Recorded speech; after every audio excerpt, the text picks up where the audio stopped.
we've been doing some harvesting this morning. A little signs of activity around here. So we have the fans going here because mold is one of our enemies, and unless you keep the air circulating, that's why they have fans in greenhouses and stuff. Mold attack. So, all right. So we'll start over here. This is where I keep the seed, in here. And if you're going to store seed, you want to get a garbage thing here in case you get any invasion by rodents. This will protect them. And this seed here is, these are snow peas. See how small they are when they dry. And I get these from a Mennonite grower friend of mine. Ships them to me in a 100-pound bag. These seeds are, we'll go over here next. What's really important that everything in my operation is recycled. If you want to use these are available at Home Depot for about $5 a piece, all right? Any one of your local restaurants has tons of these. They throw away the pickle ones, right? They like to get rid of them. So here's the source for your soaking right here at your local restaurant. Find one, and maybe you can develop your sales, your marketing to that restaurant through finding these buckets first.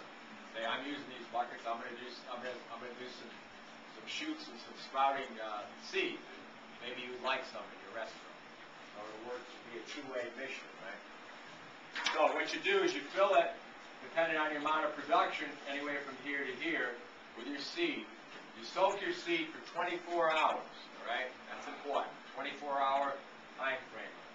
Then you drain it, and you let it sit damp for another 24 hours, all right? After it sits for 24 hours, you come over here, I'll show you what it'll look like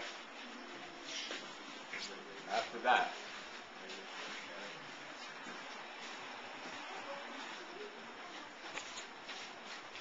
So, after 48 hours, these are lungs and lentils.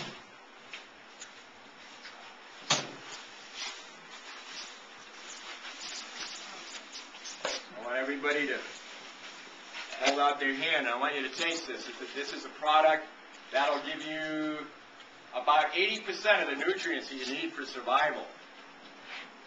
Made in 48 hours from some dry seed that you can store in your house.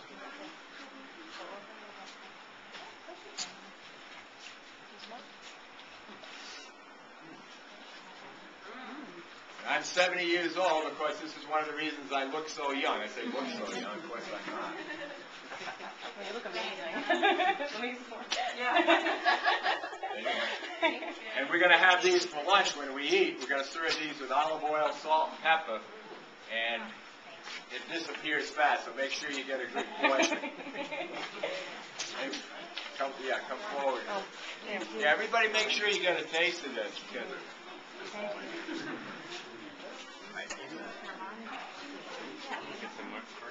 Now,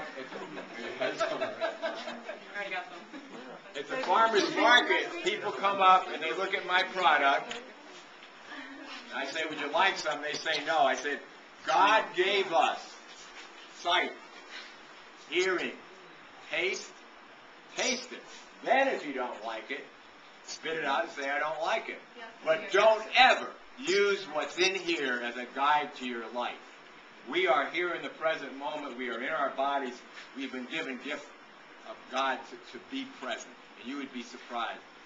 This thing here gets us in more trouble than we can imagine. So just be present. Of course I'll taste it. Of course I'll touch it. Of course I'll look at it. Of course I'll listen to it to see if I like it. No, I don't like it. So anyway, so anybody else for this? No. Okay. So did you guys get a taste? It's good. Oh, yeah. They ran away. So anyway, so what happens is the Department of Health says that in order for me to do what I just did, I need a temporary food service license, all right?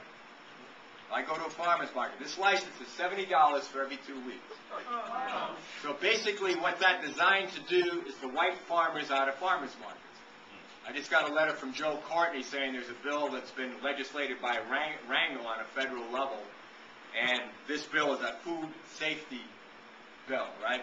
So we have 200 years of farmers markets, and there's never been any reported illness come out in a farmer's market. However, this bill is about food safety. You know, it's directed at agribusiness. It's directed at the big producers where the problems lie. But they're coming after the small farmers. So my position is this. For me to stay alive, I need to say this. And for me to stay alive, I am not getting a temporary food service license. You know, and I am putting the risk of my farm and the health of my community on the line for this. So we'll see where this goes. And 90% of the time, these guys bluff. Sometimes they back it up, sometimes they don't. One of the reasons for the fundraiser today is that in the state of Ohio, the northeastern section of Ohio, there's a family, the Stoller family, small farmers going under. They decided for viability. And what the viability that they did, viability means if you're doing agriculture, you do something on the side, you know, to stay in the ballpark. They did a food co-op, and they're next to Oberlin College, and it really did well. It really expanded. And so what happened is the local health inspector came into them and, using a phony name, tried to join their co-op. And one of the teenage kids spotted him and says, "Hey, that's not your name. I know you. You live down the road." And the mother, who runs the co-op, says, you know, "Hey, you know what? We don't want you involved in our co-op. You're a dishonest person."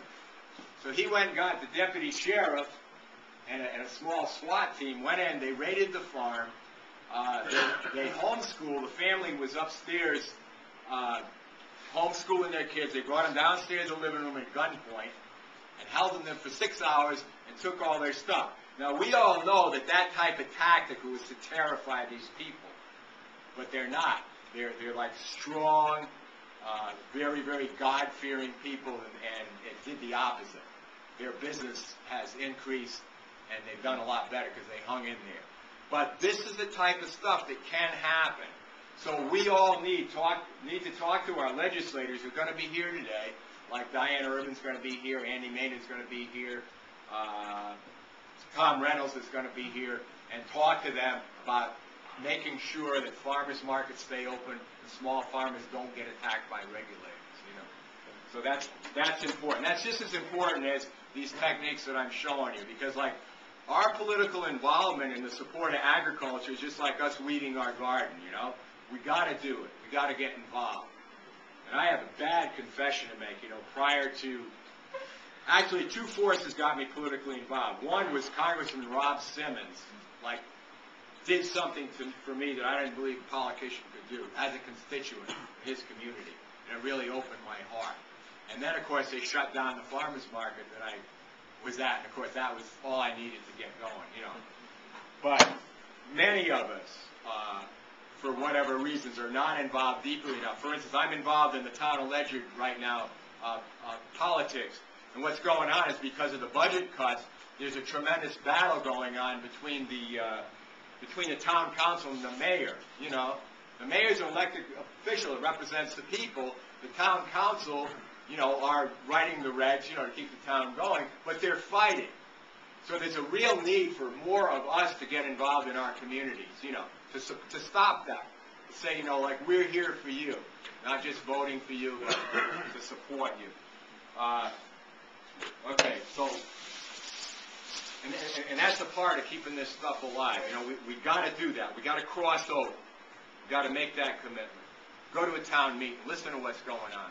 After the town meeting, grab a counselor or something like that. Speak to them one-on-one. Say, you know what's going on here? It doesn't look good. What's the problem? You know, get involved. Okay.